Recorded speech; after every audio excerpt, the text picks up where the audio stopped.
I'm relieved to see she doesn't have her baby with her. She was entirely out of line for that last night. Tara, I stand and greet her, trying to sound as if I'm raising the white flag, though deep inside, I'm trying to command the wherewithal to battle another round with her. This will be difficult because I'm still fatigued from the events of last night. Sharon turns on her heels, leaving the door slightly ajar. Rayna, or is it Dr. Brim? She asks with a hidden sneer. Rayna Brim will work just fine. How may I help you? Seeing as you are in the stalkerish habit of visiting me at my most intimate places. What's next? Church? I need to talk to you. I think I have a handle on you now. She walks the short walls of my small office, observing my accolades. A handle? Oh? My favorite line, used to bait people. When she makes her way to my desk, Tara takes a seat, slowly depositing herself into the chair across from my desk.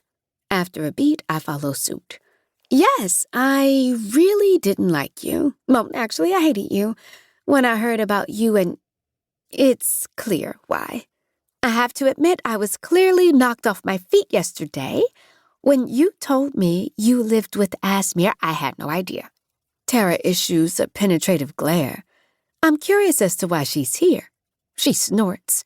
Imagine my surprise when I learned he no longer lived in the same place where I last visited him for the past 4 years or so.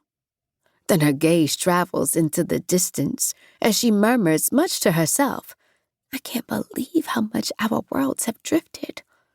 Then there's you. Her contemptuous glower returns to me. The new girl, who has all of this. She waves at the office. Oh, how much the fruit does not fall far from the tree. She's sounding like her father. I swear I paid no attention to the potential seriousness of it until yesterday, when I saw you two together.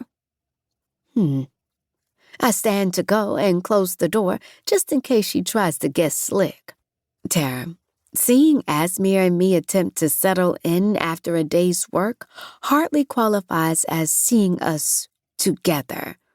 I return to my seat, only to meet her contemplative gaze again. Ah! Tara's brow rises up her forehead. I saw you two together. She lowers her head at the word. With my eyebrows narrowed, my head tilts, and I ask, what exactly do you mean, Tara? Let's not be coy, Rayna. Tara sighs long and hard, seemingly forcing out her next round of words.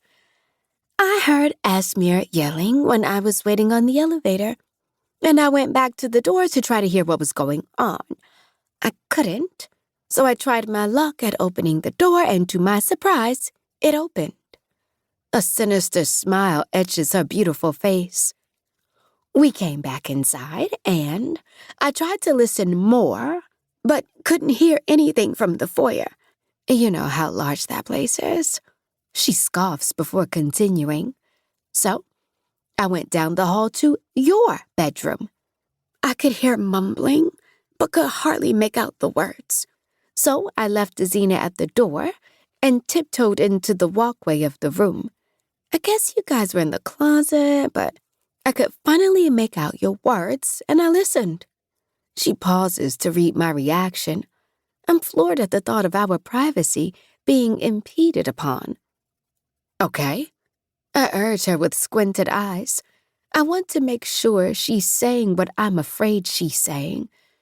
I silently pray she isn't prepared to tell me what seems to be, in slow motion, her direction. She groans as though she's wounded. When I heard him beg you not to leave him, my chest caved in. I couldn't believe my ears. Tara's eyes slowly seals. Never in a million years would I have ever thought I would hear Azmir so vulnerable, so needy. I've known him for quite some time, and a part of my issue with him was he was very reserved and not emotionally expressive. There's a pregnant pause as we both measure her last revelation.